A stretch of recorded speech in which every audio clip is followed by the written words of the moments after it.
Sorry, I just had to press the button.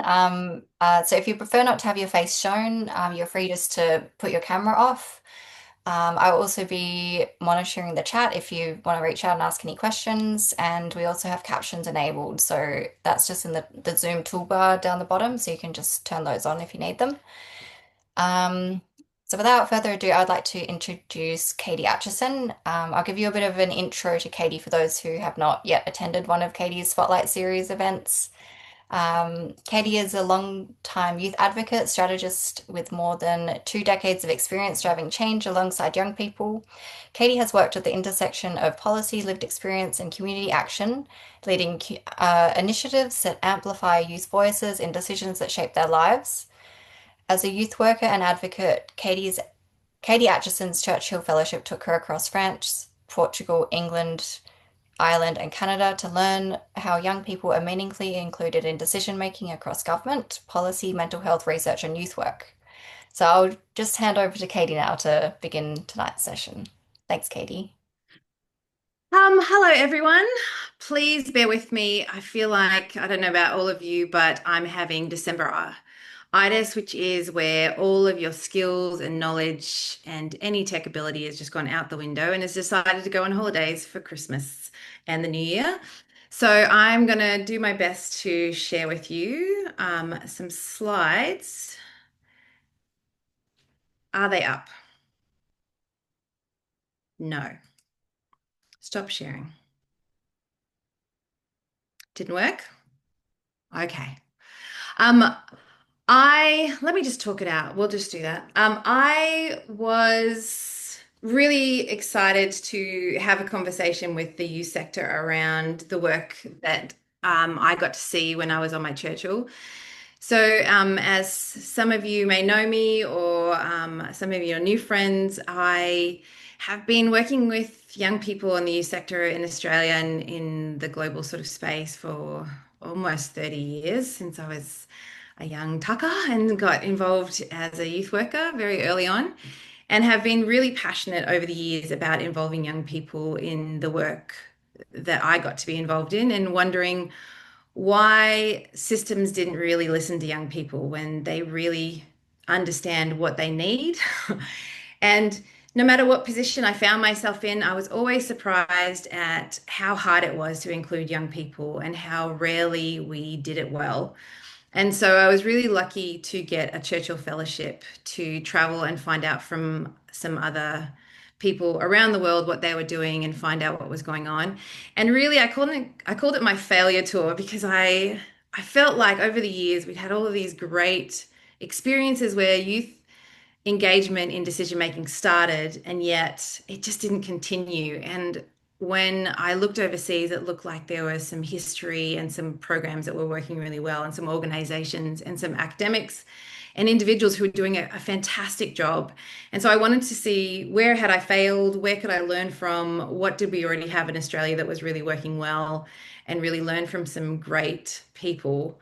And so I traveled around those 5 countries that Nellie was nice enough to go through, and met a lot of really incredible people. And every conversation that I had, I kept on thinking, oh man, I wish I could just share this with the youth sector in Australia, that they could have these conversations like I am. I just felt really privileged to be in those rooms and talking to those people. And I just really wanted to take all of my friends in the Australian context along with me and just go, here, meet some really interesting people overseas.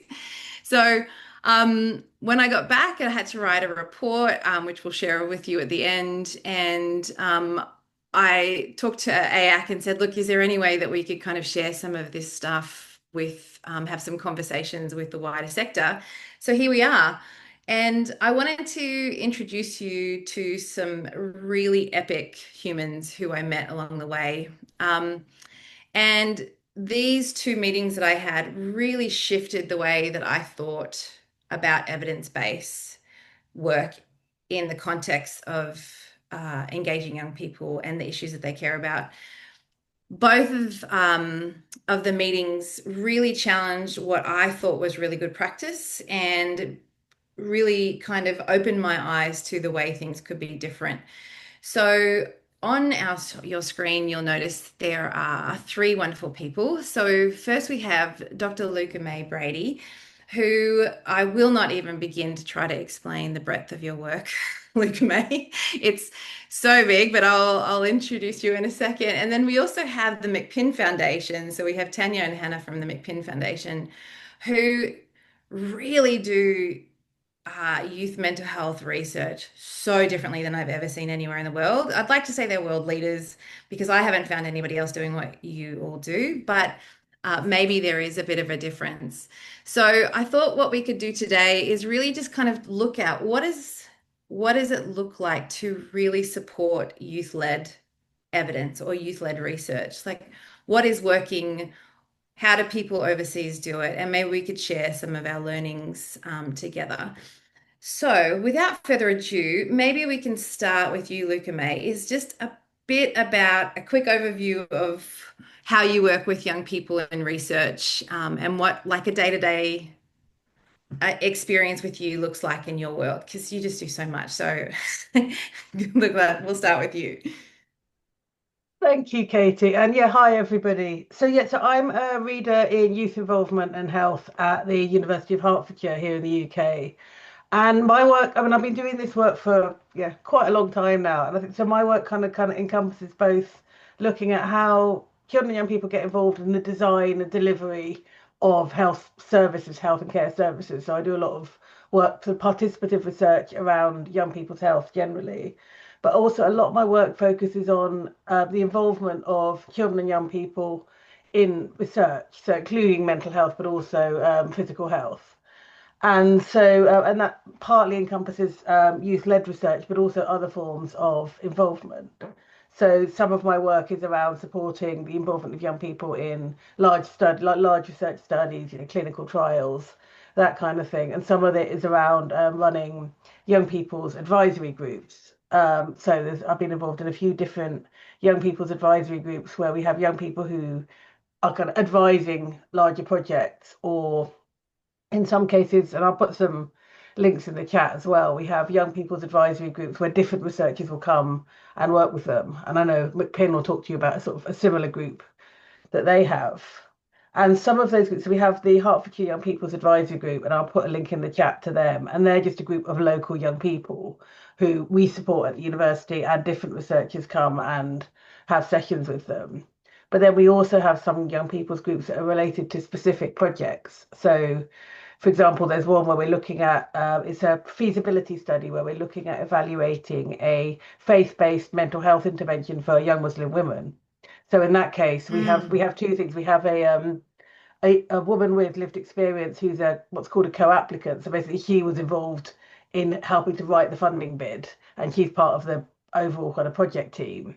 And alongside her input, we also have a young women's advisory group for that project. And they're all young women, young Muslim women with specific lived experience of mental health services.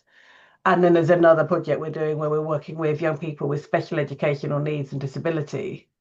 And in that project, we don't have a young people's advisory group because we found out very quickly that that wasn't going to work for that particular population. So instead, we found existing groups and we go out and work with them.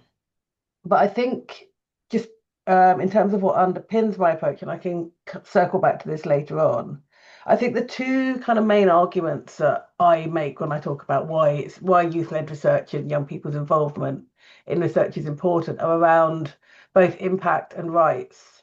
And I think you hear quite a lot of the impact stuff about how it makes research better if you do research with young people as opposed to on them. You're starting with what matters to them, you're starting with what's important to them, and ultimately you'll end up with research and hopefully down the line services policy which are more relevant to young people. So we have a whole load of evidence around the impact that involvement makes, but also really importantly the impact it makes on the young people themselves, because it's not extractive.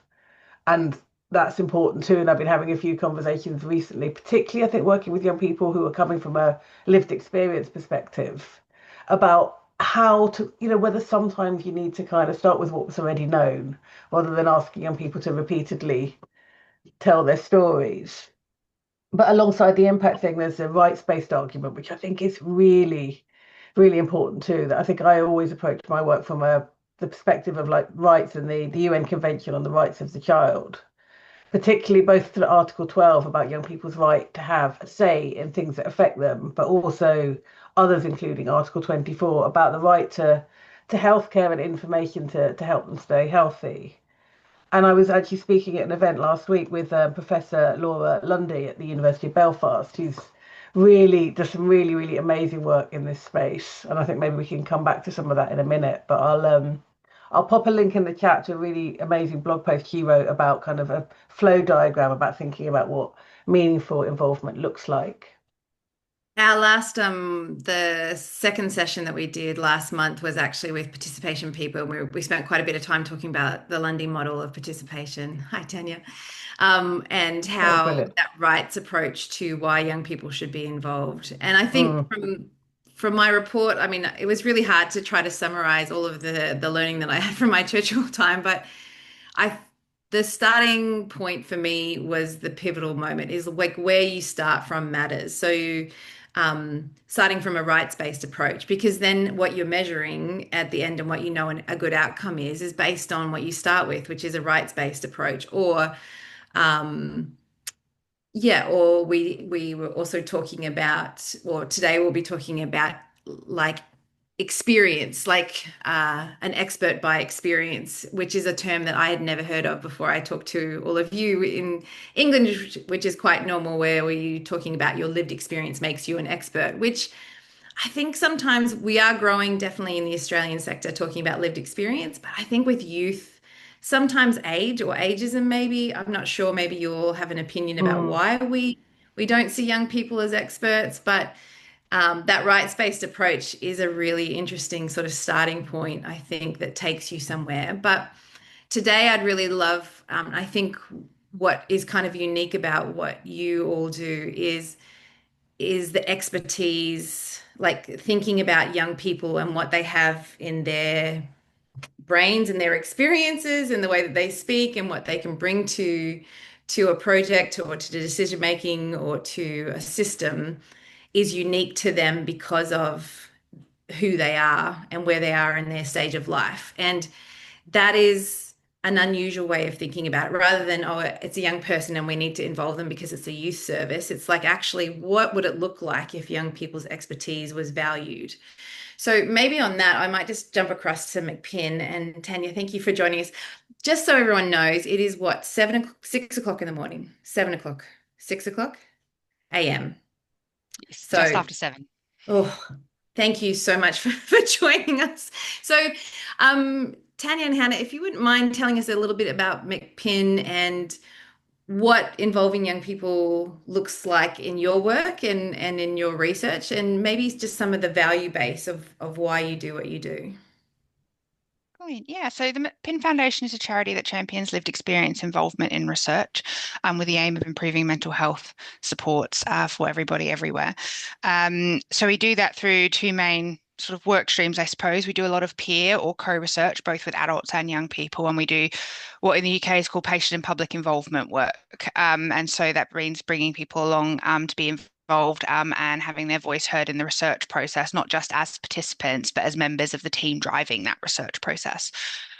Most of our team at McPin work from a lived experience perspective themselves. So I bring my own lived experience, both physical health and mental health issues.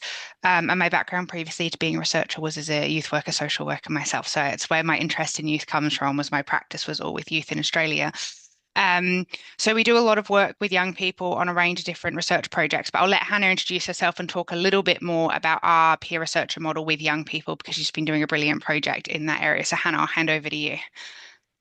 Thanks, Tanya. Yeah, so I'm Hannah. I'm a peer research coordinator at the McPin Foundation. But I actually think it's useful context to say I started my career in theatre. So I come from a theatre and innovation background where working with young people to create social change through the arts was kind of my bag. That was what I did on a day to day. So then after that, finding myself in the research world, um, it just seemed like the logical next step of why isn't this happening quite so much here, on a community research level. So then I've been with the McPin Foundation for about a year and a half, co-leading on a project called the Peer Action Collective, mainly, which is a collective of young people across the UK, and we're the London delivery partner for that project, which has been going for 2.5 years. And that project is we have a group of 19 young people who we have trained up as researchers, and they go through and they create research projects all around youth violence and mental health. So they go into their communities and they're researching from a lived experience perspective, what are the problems in our community that are leading to these problems with youth violence and mental health? And they do really robust, creative, innovative research because they are from that community, compared to myself going out and not having that lived experience of youth violence. If I went into these communities and said, why do you do it? Why are you carrying a knife? Why are you involved in a gang? I'm not going to get the response that these young people got because it's completely different. So we train them up. We go through, it's a cycle of going through research phases, kind of training, conducting their own robust research, and then turning that into social action. So they also got training into how do you create social change? How do you influence? Who are your stakeholders? What's your theory of change? So that these research findings don't sit in a drawer because they were far too important to do that. So we used multiple methods, but our big piece of social action for that project was a film, an interactive film that has been shown to Department for Education and the Home Office and also in local schools. And that is to bring together adults and young people all around the research as kind of evidence-based social action, based on the research that they do. And that has they go through 2 phases, so they get to kind of build on their skills as well, both their research skills and social action skills and just general professional development. So we've gone through those 2 cycles, 2.5 years, and that has sadly just come to a close. But a lot of the young people involved in that project are now going off and doing amazing things, being keynote speakers and at university and starting their own organizations from the ground as well. So it's been an incredible opportunity to co-lead that project with a local organization called the Peace Alliance in the UK. I think, well, I mean, both Hannah and Louca-Mai, you both mentioned versions of like a project that you currently are working on. And something that I found really interesting talking, and again, hearing it from both of you is like, as soon as you start doing it, I'm like, what were the ingredients of that success? Like you're talking about really, I mean, both of your work for the just grouping McPin in together, but you really do quite complicated subject matters with young people, and a lot of people stray away from that. And I'm curious as to what you put in place to really help, first of all, the people to open the door so that you can involve young people. And secondly, how you keep that safety, but also work through complex things with young people to produce real outcomes in areas that need to happen. Like, what are the things that you do to start these projects? Because like it just seems really revolutionary to think about violence and mental health and yet involving young people. I know that a lot of funders would be like, oh, that's way too complicated for us. Yeah, I mean, I think the key ingredient is always time.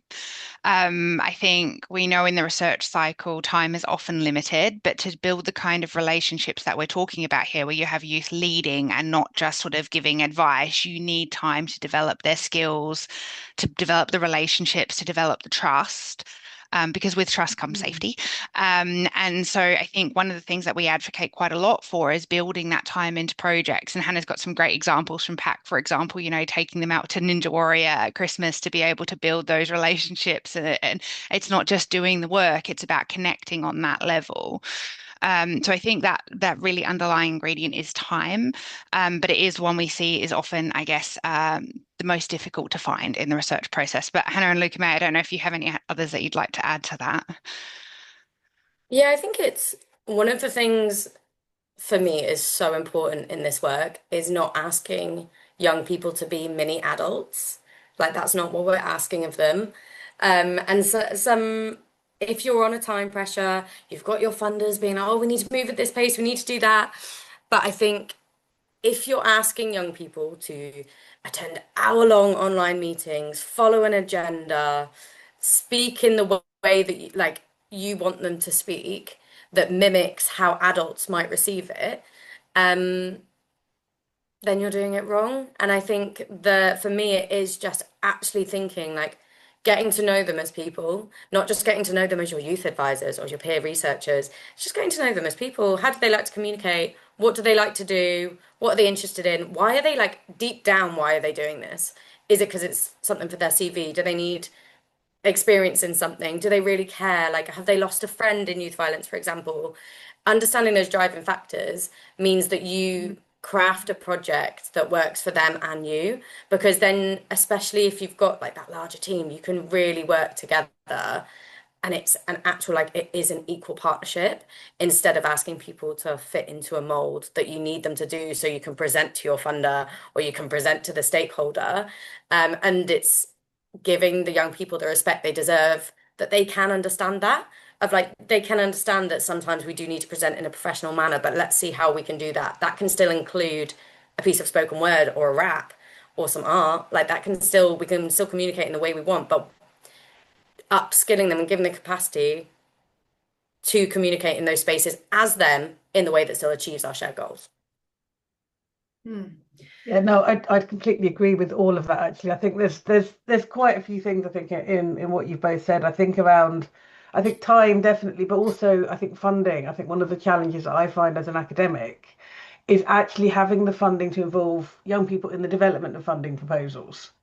You kind of need pre-funding because obviously if you're and I'll share an example in a minute of a project where we've done that, but I think that's really important too. It's actually having the time, and I think particularly you're involving young people who are marginalised, less often heard, underserved, whatever the terminology you're using. I think that it takes more time, and I think going back to what Hannah said, there's something really important about working with young people in the flexibly and inclusively, and kind of starting with what works for them and sort of going to them. And I think that's I'll share a link to a paper I wrote a few years ago now around about a project where we were working with young people who use drug and alcohol services. And again, like the disability project I mentioned, we ended up kind of with a very different approach to the one we planned. And it's something about kind of starting with where they're at. And I think with the training, it's not an idea, you're not skilling them up to do an entire training course. So at the moment, one of the things I'm doing is we have a national NHS youth forum here in the UK, and they've taken the approach instead of it just being a forum where different people from the health service, National Health Service, come along and ask for their advice. They're actually training them up as peer researchers, and the approach that they're taking for this youth forum is that we've just had the NHS National Health Service 10-year plan, and that has sort of three main areas. And so they've divided it into three groups, and each of the groups of young people is doing their own research project, a peer research project on one of these areas. And so what we're doing, we've been kind of brought in to just kind of provide some training, but it's very much a kind of we go in, we give them some basic information on methods or ethics or, data analysis, and then they go off, they do their research, and then we kind of come back and do some reflection with them. But it's very much about what do they need to know in order to do the thing they're doing. It's not about kind of trying to condense a kind of, a whole kind of postgraduate level learning.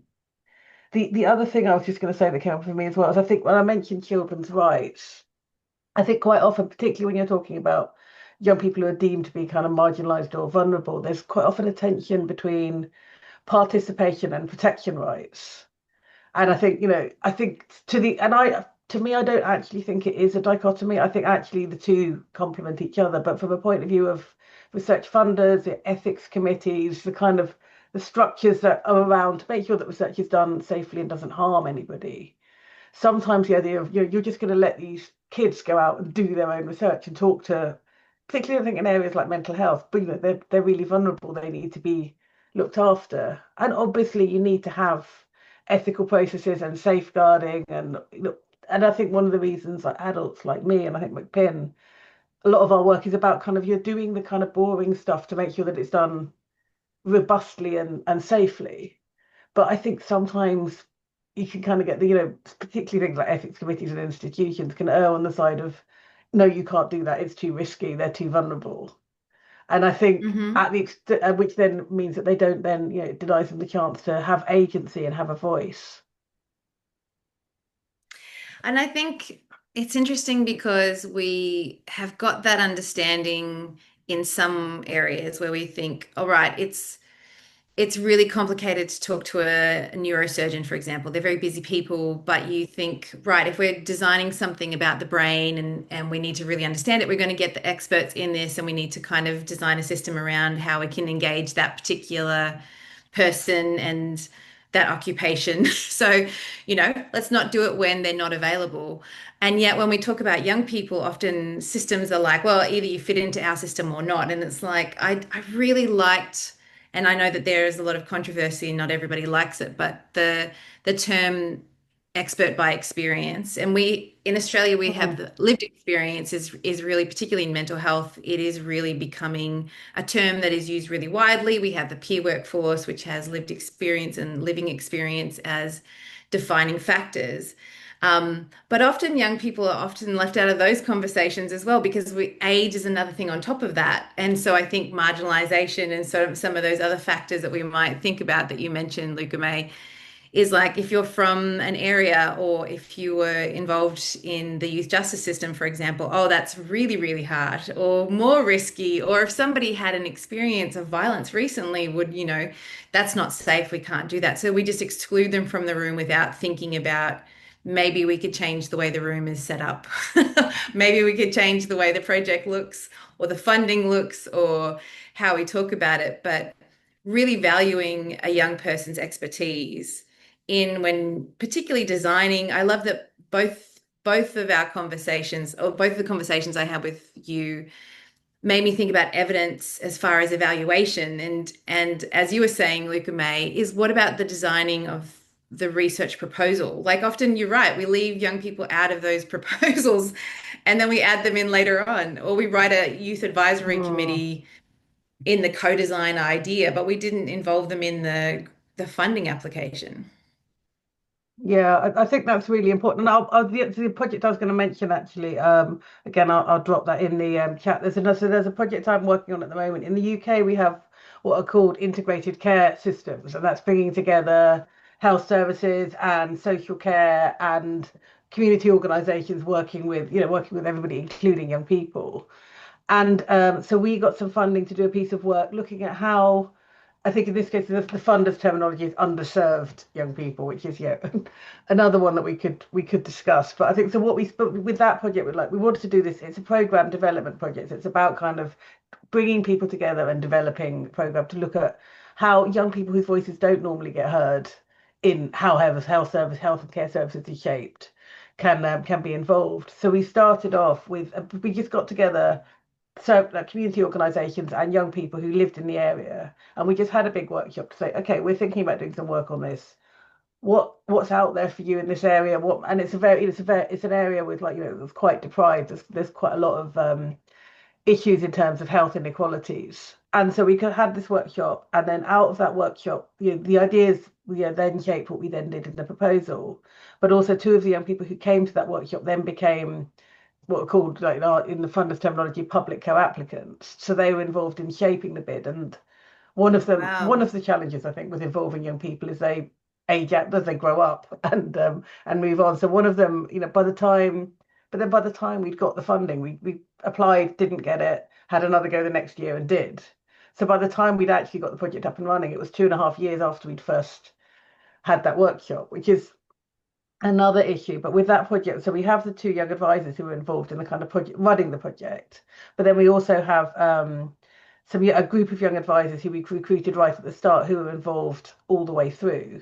So it's more collaborative Mm. than peer, but they're very much involved as peer researchers. And one of the things we're doing with the project is evaluating what we've learned through all the work we've done with all these stakeholders who've been involved, and we're co-producing that evaluation with the young advisors. I think there's an important part of I don't know about you, but sometimes I leave young people out of things that I think are boring. So I just assume certain parts of projects or processes are boring to people. If they're boring to me, maybe they must be boring to a young person. So I'll be like, I'm not going to involve you in looking at Excel spreadsheets and or writing a funding proposal for me or getting through ethics seems like just hell. But obviously you all do that very regularly. But I remember McPin, you were talking about some of the projects that I thought young people would find really boring, and you were really involving in them, and young people really were excited about being part of it. And I wonder if you wouldn't mind Yeah. sharing some of that, because I was shocked at how many projects you said young people were interested in that I thought that they just wouldn't be. Wouldn't be. Yeah. I mean, I think it's really interesting because I think sometimes the tasks we think are boring are tasks young people are really keen to give a shot because it helps their development, helps their careers, the things they're not getting access to in schooling or further education or, early jobs. And so I think these opportunities for them are exciting because to us, we're doing it every day. To them, it's a new opportunity. But also, I think it's where you position yourself in that relationship because I think we have ways of doing as adults, as researchers that we've done a long time. We might choose to use an Excel spreadsheet or things a particular way. But actually, when you start having relational conversations with young people, you learn quite quickly your way of doing thematic analysis, putting in an Excel spreadsheet, marking it up that way is maybe not the best way. There are different ways of doing it, or there are cool tools to use, or you can do things on Padlet or Miro in a different way to group your themings together that you haven't done before. And so I think it's that being open to hearing from their perspective. That's the expert bit, right? We're in such a generational shift now with access to technology and access to knowledge in ways that previous generations have never had, that I do just as much learning from the young people as I think they do from our academic teams and adult teams working around them. And I think you have to see it in that reciprocal way. Um, but some of the projects that we've had, I guess, that might traditionally not seem as appealing are things like big data science when you're looking at longitudinal, so over several years data sets. So you're not collecting new data. That can feel, I think if you're a qualitative stories words researcher and not a quantitative numbers researcher, that can feel, like a wall for a lot of people. But young people are very keen to contribute to their community. They want to understand what works for a wide group of young people. They're very committed to changing the experience for young people as a group. And I think with those projects, again, you have to think a little bit outside of the box. If you don't want it to be advisory, as in presenting, here's what I'm going to do in my big data set. What do you think? You need to start thinking about different ways to involve young people. So can you involve them early in terms of what variables you might be looking at in that big data set? Can you involve them in thinking about the dissemination of anything that comes out of that, whether that's a visual or audio podcast, whatever it might be?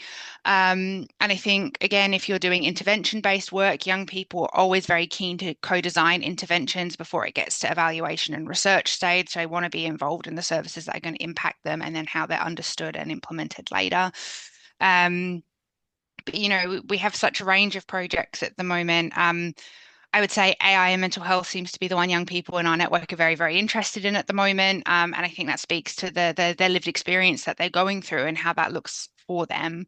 If we put out an opportunity to young people around that topic, we have so many young people sign up again because they're passionate, they're interested, they want to see change. But I think no topic is inaccessible. I don't think any topic is this is for young people, this is not for young people. You've just got to think outside of the box about how you present that and make it interesting. And you also need to, and I would say this for adults as well, if you're doing lived experience work, you need to work to people's strengths and interests. And it's the same for young people. So if you've got a young person who loves social media, get them on your social media team for your research project, get them working on that with you. If you've got a young person that loves writing, get them co-writing a paper with you. You don't need to force them all to do the same thing in the same way. And I think that's what you were talking earlier about Louca-Mai is like, training people, but getting them to do the things that kind of work to where they're at. And that's important too, I think, but I'll open the floor for others. But I think I was just going to also say that. Oh, sorry, Kate. I was just going to say to Right. your point of going that young people may have things that they like, but also may want to develop something. So that maybe they don't put their hand up for I'm a data nerd, but actually by throughout the project, all of a sudden get really interested. And I think that skill development that Hannah, you talked about a little bit about how people were developing skills as they went along. There's some of that surprising because you might not start with an interest point of social media, but maybe somebody actually, as they age out, because I mean, think about the 2 year process for Louca-Mai's project. There's a big difference between a 12-year-old and a 14-year-old in their life, like journey. There's a lot of different things that have happened in those 2 years that may have changed since they started out and first engaged with you. So I think it's really interesting to keep that conversation going about what are you interested in and how can we involve you. Sorry, Hannah. So that's all. Over to you. I was just going to say on the not involving young people in the boring parts, but also I think there's often quite a lot of fear around involving them in the hard parts as well. Mm, Um, Mm. Both in terms of like topics and especially when you're working with lived experience, you have a responsibility to look after people's well-being and it's heavier than just professional experience some of the time. So for example, we're working on a project where it's about intersectional inequalities. And there's a lot of intersectional identities in that room, and that's a big data project where all the data is already collected. We can't change what kind of data is collected, and that is not representative of who is in our group of young people on that project. And we did some really great work with the lead researcher to be like, that doesn't mean we should avoid those conversations because that's almost worse, that's perpetuating it. And we were talking about like, well, do we have people in that group that represent people that aren't represented in the data? Because what if that's too difficult for them? But as long as we've put in the support for those young people to be like, yes, you're not represented and that is wrong, what should we do about it? So it's not just kind of how are we shaping this specific research project, but with that group, we're looking at how can we do a call to action for the industry of like, look at these things that these young people believe should have been collected here. So it's also mm, sometimes zooming out a bit and still involving them, I think transparency is huge in involving young people. Of again, sometimes we like to Mm. sugarcoat and make sure that no one's going to get upset, but it's lived experience. People are going to get upset. It's naturally emotional, it's naturally political. So as long as you're providing the right support, those conversations are important to have, and you can involve young people as long as you give them the time and support to engage in every single topic. I think transparency. definitely. And I've been scribbling down lots of things in relation to what you've just said, Hannah. I think the project that I just mentioned earlier, the panels project in integrated care, we're doing a lot of work there thinking about kind of working in trauma-informed ways. And I think that's something to really think about. But I think it's like if there is that thing, isn't there? If it's people say, oh no, it's too sensitive or it's too complex.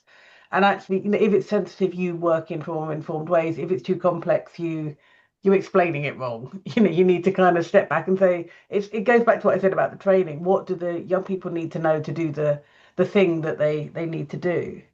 And I think Mm, there's also something for me sometimes about managing expectations. I think there are absolutely times where we don't have the staff or the funding or the capacity or whatever it is to do all the things, or some things have to be done in a certain way because of ethical requirements or safeguarding or whatever it might be. And I've never had an issue with that where I've been straight with young people and said, okay, look, this is where we've got scope to do things, and this is we can't do it that way because that's never been an issue. I think the issue sometimes is that people like us who are really kind of passionate and committed to this stuff kind of just really enthusiastically overpromise. And and also because with research, you think, oh yeah, get involved in this project and we'll change everything. And and actually it takes a long time from doing a research project to seeing real change. There's something about, being straight with young people, but also I think recognizing, I think going back to what we said before, that not they won't necessarily want to get involved in everything. I think for me, what I strive to do is create opportunities for young people to be involved as much as possible at all stages of the project. And there's a brilliant mm, paper that's quite old now, I think, around pockets of participation, which I think, and I think particularly, I think in the UK, there's a massive focus on co-production. And that's a whole other debate about whether all those things actually are co-production. But I think, but co-production kind of is all about bringing everybody together and working together on everything and sharing power and making all decisions together, which is absolutely brilliant. It's my favorite thing to do when it's possible. But when you've got young people who've got, complex lives, or they're just young people, they're busy, and some bits of them are, sometimes they're more available, or sometimes they're just more interested. It doesn't always work, and I think Jack, who's on the call as well, I think we were involved in co-producing an evaluation with another group of young people. And we did it all, they were really involved in the design and the data collection and all of those things. And then we got to the reporting. It's like, okay, so how do we want to do this? Are we all going to go away and write bits of it and put it all together? Or do you want me to kind of have a go at writing a first draft and then you can comment on it? And it was like, can you write it? And it's like, it's fine. So I wrote the report and then I sent it out to them all. And it's like, are you happy with this? Yeah, it's fine. and that was, that was their choice. They didn't want to, and I get that because writing research reports is not the funnest bit of doing research. But we gave them lots of opportunities to feed in and to get as involved as they want to. And I think that's, and the other thing I was going to say as well was around sort of thinking of ways. I think we're talking about ways to make analysis fun. So I think thinking, and another thing I'll drop in the chat is some guidance that I was asked a few years ago by Bernardo's, a children's charity, to develop a guidance and a toolkit for peer research. And so that's got some stuff in there that I think we've kind of culled from work that we and others have done. But what that also does is it pulls together everything we could find, all the guidance and toolkits that are already out there. So that might be useful in terms of some practical tips to make the more gnarly bits of research a bit more fun and engaging. One of the key ingredients that I found across a lot of the successful projects around the world was shockingly boundaries, is very clear ideas of, and being really, I think, to Hannah's point or to everyone's point, the transparency of like, this is what it is and what it isn't.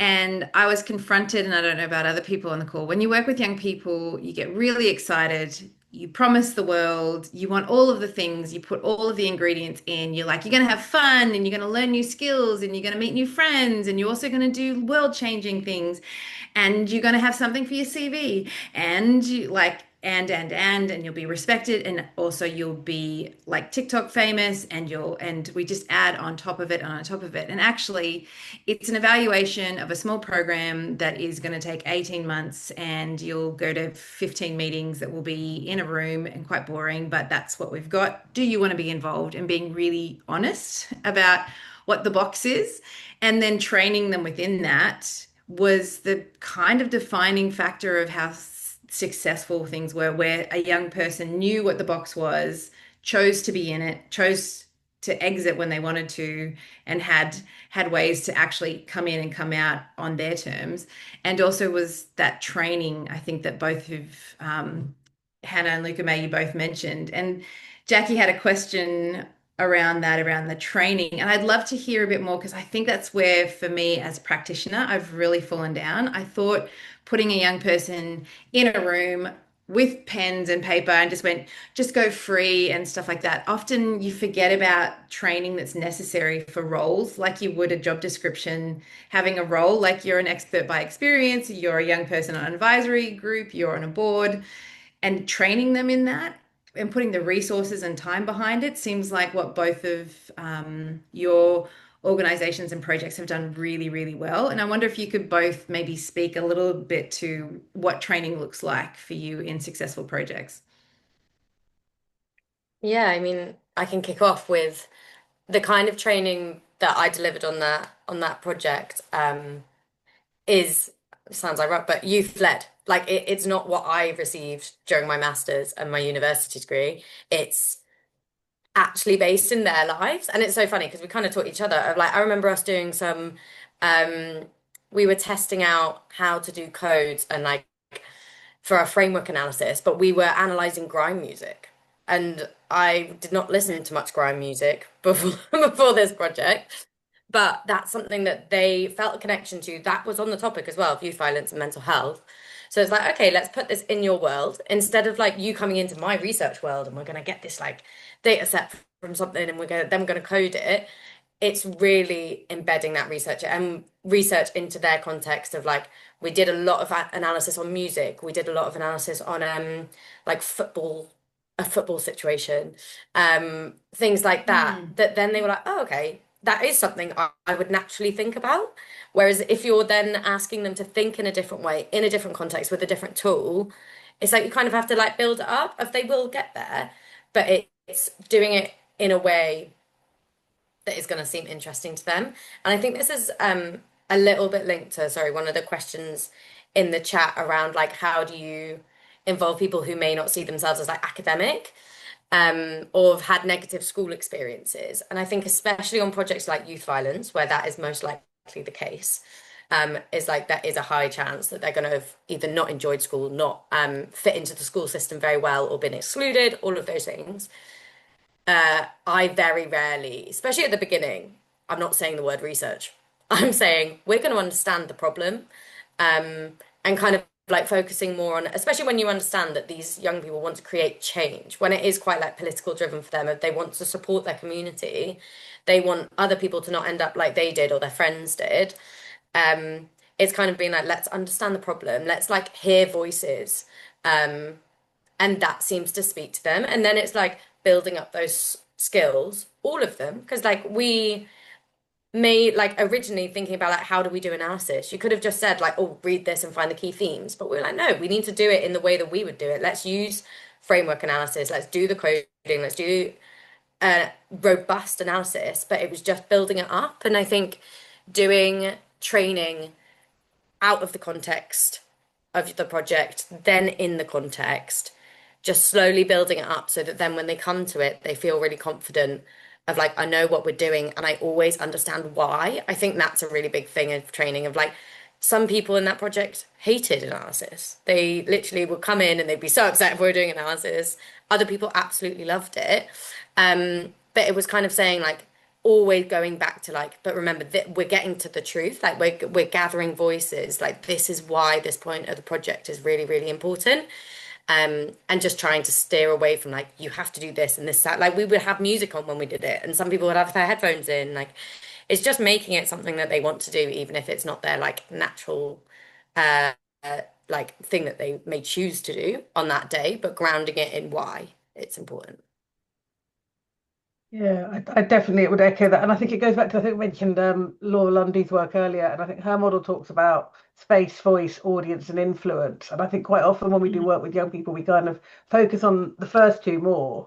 But you know, in terms of creating a space for young people to have a say and enabling them to do that, which is the voice bit.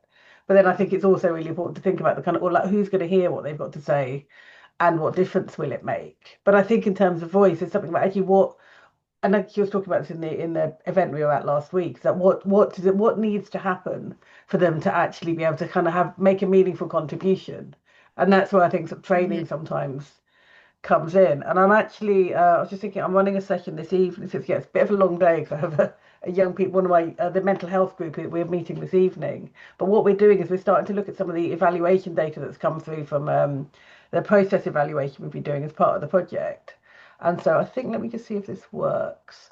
So just to show you, so one of the things we're doing in terms of like, so we're looking at thematic analysis. Can you, so you can see in the slide, and if I did this, it's more fun to do this in person because in person I just kind of get this big box of chocolates and tip them out on the table and say, okay, so how could we organize these? You know, you can organize them by color or you can organize them by shape, or you can get a bit more abstract and go for the ones that are fruit flavored or not fruit flavored, or the ones that have a hard or a soft center, or you can be really subjective and think about kind of the ones that you like and the ones that you know, make sure that you're sibling ate. And it's that kind of, but getting them to, plus this way they get to, you know, if you do it in person, they get to eat chocolate, but it gets them to start to think about organizing things. And then if I just go down, there was another one where, again, I've done this before using things like Miro, where you just have a load of random images and you say, okay, so how could we organize these? And you can organize them Mm. by, you know, man-made or, you know, natural and, or, you know, food. We had a really interesting conversation when I did this with some young people recently about whether donut counted as natural or like, you know, or not. And also, you know, you can organize it also, but then there are kind of like intersecting categories, like things like fly, the things that fly, which are like both, you know, birds and aeroplanes. And also you have chicken, the animal, and chicken, the food. And then so you end up with all these kind of, but it kind of introduces the idea of categories and subcategories and how you might organize data. And then what I've then gone on to do with that is just to kind of then to say, okay, like you just have a bunch of data extracts on post-its if you're doing it in a room or on something like a Miro board or Mural or something, and to say, and not to analyze all of the data, unless you know, they can then go away and do that if they want to, but say, let's look at some anonymized extracts from the data we've collected. How could we analyze that? How could we kind of put it together? And it's just, and even if it's just they do that and then the researchers go away and do kind of, you know, the line by line analysis, it's getting some ideas. I think it's always a really useful way to get their insights into what patterns and themes they see in the data, But it's that what I've just talked about is a session that will take us an hour this evening. It's not huge. It's like a 1 hour online meeting. But it will come out, I know that we'll get some really useful stuff, which will then inform the data analysis we then need to do on the project.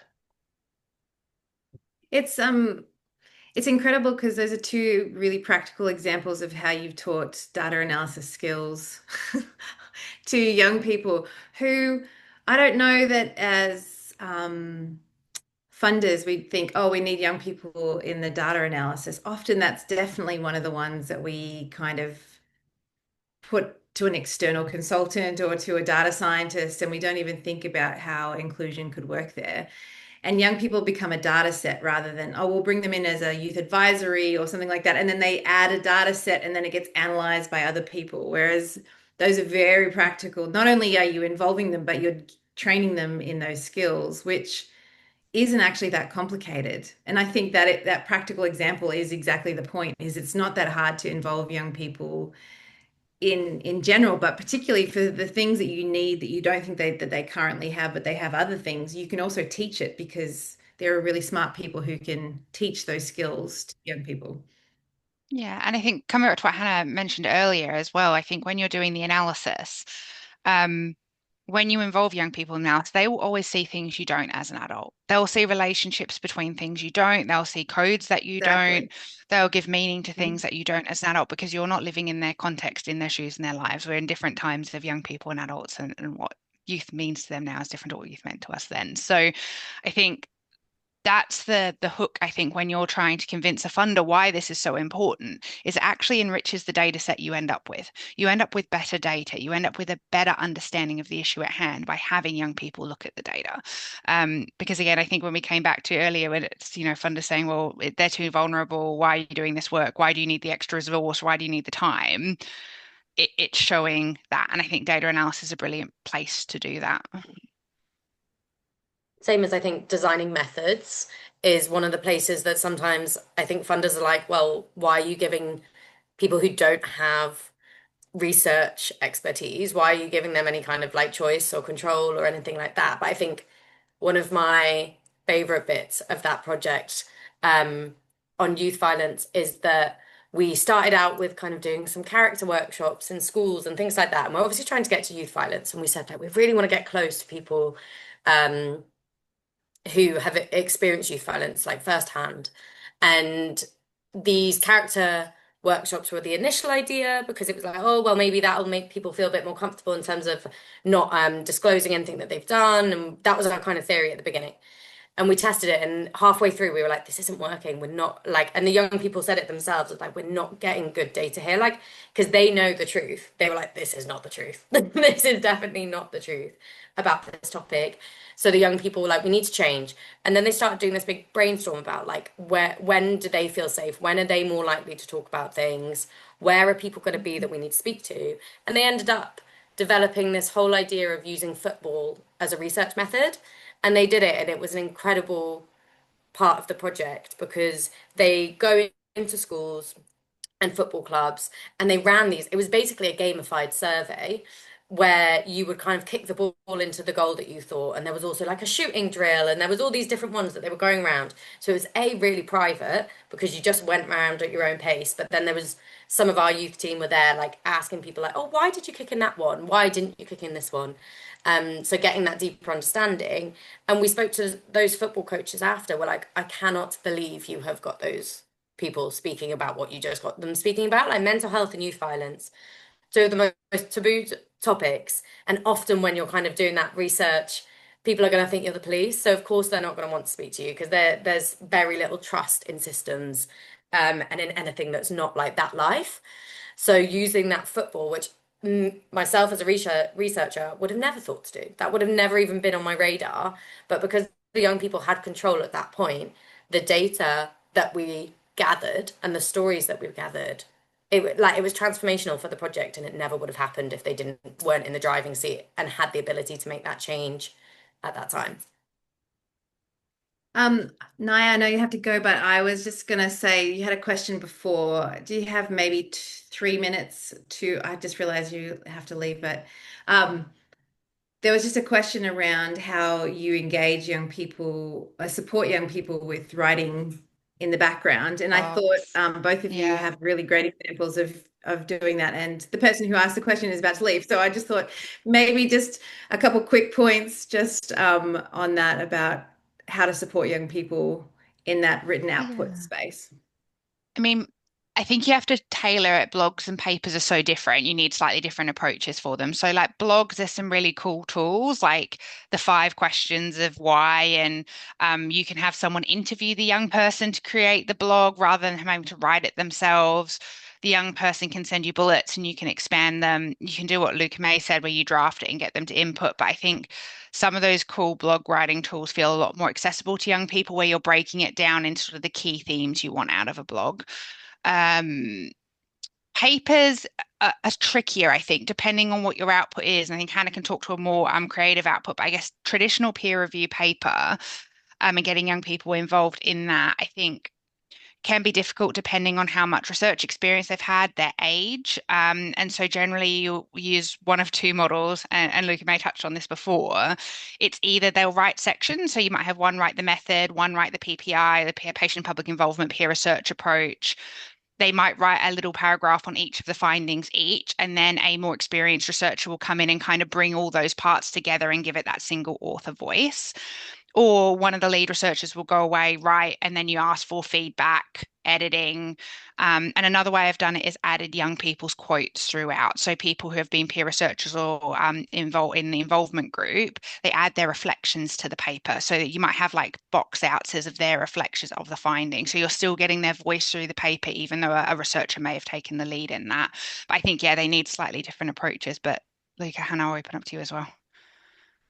Yeah, I mean, I definitely agree with that. I think so. I find that when with our blog posts, I think what quite often works is giving a bit of kind of some bullet points or some pointers. Like these are some things you might want to, and also because they won't necessarily remember who came, what exactly what they did at the meeting or whatever. So I think some kind of some points for content, but they're very much telling them that actually then go away and kind of do it in your own words and in your own way.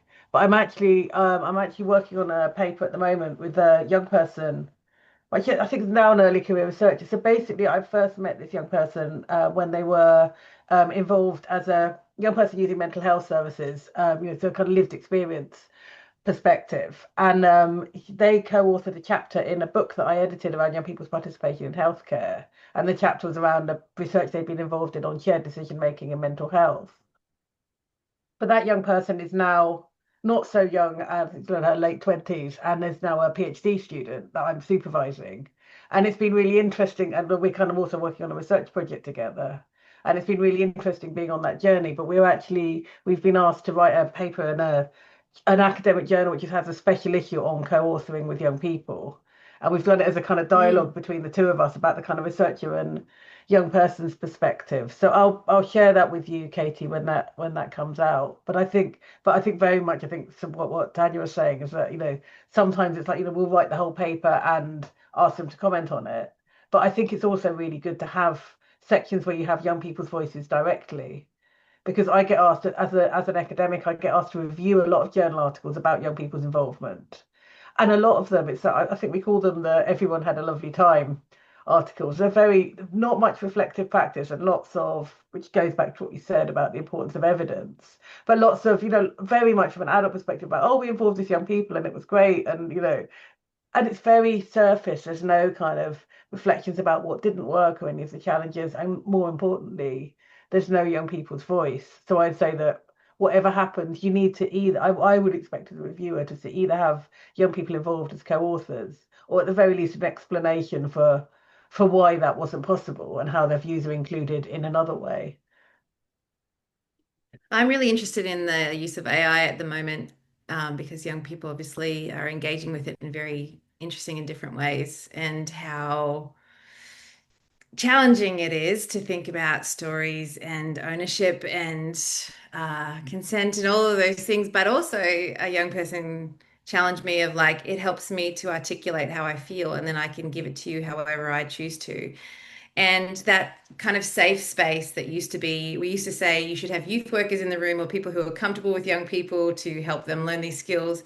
And now AI is a version of that comfortability space of like, okay. So I think it's going to be interesting to see how that emerges because there's a lot of open doors and accessibility for people who are not so verbal or don't feel comfortable in their writing skills or verbalizing will be able to kind of have a voice in a very different way because of the technology that is being adapting very, very quickly.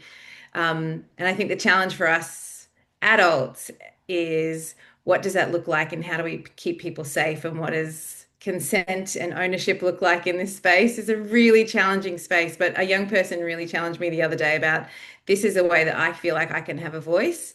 You just need to take it Mm. from me. This is what I'm giving you. And I was like, oh, okay, good, right? Like I have some Yeah. preconceived notions.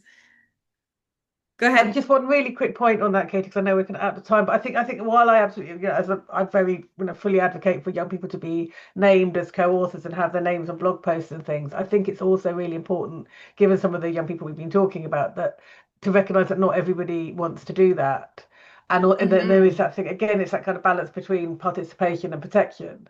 That I think I've definitely had some young people say, I'm very happy to be involved, but I don't want my name on there because I don't want employers. So, if I'm looking for jobs in the future, if they're involved because of their lived experience, there's something. Do they want to be out with that lived experience online? So I think there is that thing about kind of, and I've done that where I've had some young people who've been named, some who've just used their first name or a pseudonym, or chosen to be, just and I think that's fine. You can say some young people have chosen to be anonymous. But I think just to kind of be a bit sensitive to that as well, while giving them recognition and credit, but they don't necessarily want to have their name on stuff that's online. I'm just And I aware of think the. Oh, go on. I was I just was going to just say going to I'm say, and I aware of think, the time and yeah. just want to give you an opportunity to do two questions at the end. But before you finish your point, sorry, Tanya, is Yeah. just really want to have some takeaways for people about what if you could do one thing really well, like what works all the time is the starting point ingredient and some sort of takeaways that you love about your work. But sorry, Tanya, please Yeah. continue. I will cut myself out of that. All good. I was just going to build on Louca-Mai point. And I think that's where decision making around job titles, if you're going to give them a job title, is really important too. Like, what does the group want to be called? A lot of our young people researchers choose to not be called peer researchers because there's an implied disclosure of a similar lived experience. Some prefer just to call themselves youth researchers or co-researchers, or the co-model speaks to having a more closer relationship with the academic team, depending on the model you're using. But there's got to be some decision making around that, the how you describe people as well, not just in if whether you use their names, but even how you describe their roles can be quite important. Yeah, I was just talking about, just wanted to highlight the autonomy in that as well as useful to think through. Such an important thing. And like, yeah, we very rarely we think, oh, somebody, I came up with this great idea, or one young person said that we should have a peer researcher. So let's just call everybody peer researchers and not asking the question when you actually have the ability to control that. It's a powerful empowerment moment of going, Mm. what would you like to disclose? What are you happy to disclose? And also, we assume that some young people want to be part of it for the sake of being heard. And actually, some they may come with many different reasons why they want to be involved. Yes. And, you know, wanting to get paid, that's fair. Wanting to be paid for their expertise, that's fair. Wanting to be recognized for their career, like trajectory, that's fair. There's a whole bunch of reasons why we all get involved in things. I think sometimes we assume that young people only have one reason why they want to be involved. And actually, there may be a multitude of reasons, and they all may have different ones. And it's like that navigation that you're talking about. So just with our last sort of 6 minutes that we've got, you've all had a lot of experience with youth-led research, youth-led evidence bases, the supports that you've put in place. Is there something that's kind of a key ingredient for each one of you? And I'll go around and ask, like, what is the key thing that you try to do in every single one that's unique to, like, you like, I will not do it without this. This is the thing I like the most, or this is the most successful when you're talking about youth led. So, Louca-Mai, I might start with you if you get to do one thing, Yeah. what's the one thing you do all the time? I think it is that thing about being trying to be really flexible and inclusive and start with young people. I think I was saying something the other day that I think the thing that I've learned having done this for quite a long time is I've just got a lot more comfortable with kind of reading the room and changing tack. And I think that's really, it is that thing about actually seeing what's in front of you, because when you're working with young people, if it's not landing, it's Hmm. generally pretty obvious. If you're kind of trying something, you've got this really fun plan for like a really interactive, engaging training session or whatever it is, and it's just like, you've lost them. Then it's having the confidence to say, okay, let's just turn this, do something different. So I think there's something about, some people worry about having everything, planning everything really, really carefully and having it really structured and really organized. So I suppose it is just to kind of, to be flexible and to read the room, really. Reading the room. That's great. That's a really important one. Hannah, what about you? I think it probably is a bit of a similar note of, I think for me it is being creative, and that could mean the kind of traditional use of the word creative of um, using creative methods, because I think there is so much untapped power in creative methods. Because when we're talking about research, there's so many power dynamics um, that exist and will exist. Um, so when you bring in creativity, creativity is a free for all because creativity puts everyone on this, like, especially my favorite is when everyone's like, oh, I'm not creative, I'm not creative. And I'm like, that's exactly why we're going to use it. Because that is puts everyone on this space of like, let's just make something. It's fine if it's bad. Well, there is no bad, but if you feel like it's bad, that's okay. But I think Mm. being creative in how to approach any problem, not just doing it of like, this is how I would do it as a researcher, or even assuming how they would do it as a young person, just kind of like taking each moment as it comes and thinking of it, like just taking a moment to pause and be like, how should we do this thing? How should we, in this specific group, in this specific context, in this community, do this thing. And I'm sorry, I'm going to cheat and do one more of like also considering the am I the right person to do it? I think is so important of um and I would assume if you're listening to this, watching it in the call, you are a right person to do this because you clearly care, you want to upskill yourself, you want to learn. But it's also, am I the right person for that young for that like that group? Um, do I have the community knowledge? Do I have it doesn't have to be lived experience knowledge, but for the Youth of Violence Project, we were with a community grassroots organization and we wouldn't have done it without it. We couldn't have done it without it because they Mm. had all of the knowledge. And because I think there was a question in the chat about safeguarding, they knew which Nando's we could and couldn't go to based on postcodes of like, how can we take the young people to these spaces? Um, I couldn't have done that. So I couldn't have safeguarded them properly. Like obviously I can safeguard them by the policy of like if they tell me something, I will do this and that. But in like a wider sense of safeguarding, keep that individual safe both mentally and physically. I wasn't going to be able to do that on my own. I needed people with that community knowledge, which was equal to my research expert professional knowledge. So yeah, sorry, that was two. Creativity and are you the right person? Love that. Tanya, we're going to finish with you.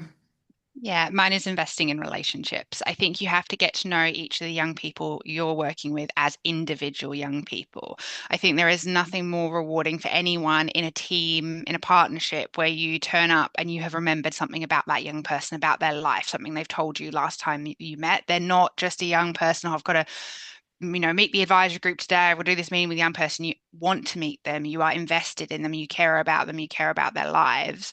And you see them as part of your team. You're not extracting them from them. It's not that sort of top-down approach. You're seeing them as equals and you invest in them as you would any adult colleagues and you work alongside them like any adult colleagues. And I think obviously you adjust your approach for age and interest, but you respect them at that same level, I think is so important. I don't think anyone is going to turn up and find a session engaging, want to do the work if they don't feel you're interested in what they have to say. So yeah, I think that relationship building, investment relationship would be the one I take away. My heart is full, as always. You have conversations with people, you're like, it's really not that hard. Like, we can absolutely do this better. And yeah, involving young people, letting them lead. Where is the opportunities? What can we look at? Like, how can we be transparent? How can we be creative? How can we have genuine connection and relationship? I think all of those things in all research would make for a great research. But I think particularly with young people, it really just goes to show the recipe is not that hard. You just have to start somewhere. So we might leave it there and hand back over to AYAC. Thank you all so much for just the incredible work you do, but also sharing your very early morning with us and with the sector here in Australia. We're so grateful. Um, Nellie, am I handing back to you? Thank you for hosting us. Thank you, Katie. And I'd just like to say on behalf of AYAC, a big thank you to Louca-Mai, Tanya, and Hannah for the fantastic conversations tonight. It's been really, really great to hear your insights and expertise in this area. Dean is just putting a few links in the chat, including for Katie's Churchill Fellowship, so be sure to check those out. Um, we will also be uploading a recording of this session to AYAC's YouTube channel in the coming weeks, so keep an eye out. We can also just send you a direct link for that afterwards as well. But yeah, I think that's about it. Thanks again for coming on the call, and we hope to see you at the next Spotlight series, which will be in February 2026. But for now, I hope you have a great holiday period, and we will see you in the new year. Thanks, Thanks everyone. for joining us, everyone. Bye. Bye. Bye.